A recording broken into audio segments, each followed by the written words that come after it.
وظیفہ بخاری کی طرف سے محبتوں پر السلام۔ ناظرین السلام علیکم ورحمۃ اللہ وبرکاتہ۔ معزز ناظرین، آئیے قربانی کن احباب پر واجب ہے، شرائط ذرا سماعت فرمائیں، آپ کے سامنے پیش کرتا ہوں۔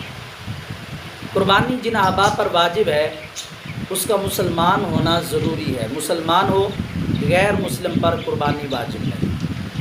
اور دوسرا مقیم ہو، یعنی وہیں کا رہنے والا ہو، مسافر پر قربانی جو ہے وہ واجب نہیں۔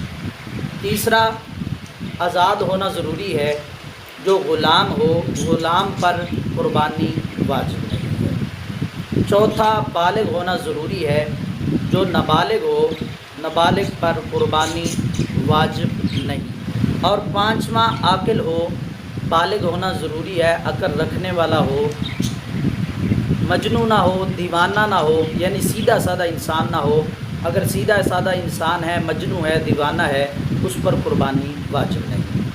اور چھٹا مالدار ہو، صاحب نصاب ہو، یعنی طاقت رکھتا ہو، امیر ہو، کار ہو، کوٹھی ہو، بنگلہ ہو، زمین جائیداد ہو، اس پر قربانی جو ہے وہ واجب ہے۔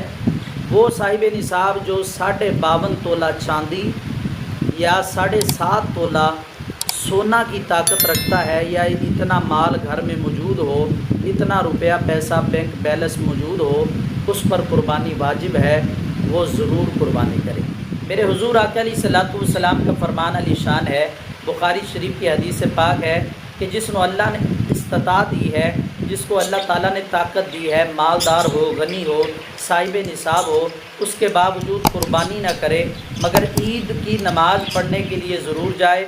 میرے حضور آقا علیہ الصلوۃ والسلام نے فرمایا اس کو عیدگاہ کے قریب جانے کی کوئی ضرورت نہیں ہے، اس کی نماز رب کریم کی بارگاہ میں قابل قبول نہیں ہوگی۔ میرے کملی والے نے فرمایا وہ ہم میں سے نہیں ہے۔ اور جو انسان قربانی کرتا ہے، صاحب نصاب ہو، طاقتور ہو، مالدار ہو، غنی ہو، قربانی کرتا ہے اور عید کی نماز پڑھتا ہے، میرے کریم آقا صلی اللہ علیہ وآلہ وسلم نے فرمایا وہ ہم میں سے ہے۔ حضور آقا علیہ الصلوۃ والسلام کی پیارے پیارے غلاموں، میرے آقا جی کا کلمہ پڑھنے والوں، میرے حضور آقا علیہ الصلوۃ والسلام کی ناموس رسالت پر جان قربان کرنے والوں، میرے حضور آقا علیہ الصلوۃ والسلام نے فرمایا جو قربانیاں ہیں یہ تمہارے باپ حضرت ابراہیم علیہ السلام کی سنت ہیں، تو جو قربانی کی سنت کو ادا کرتا ہے اس پر میرا رب کریم بھی راضی ہوتا ہے اور اللہ کا پیارا محبوب بھی راضی ہو جاتا ہے۔ اس کو ہماری ویڈیو اچھی لگی جلدی سے چینل کر دے سبسکرائب، کر دے لائک، شیئر اور پیارا سا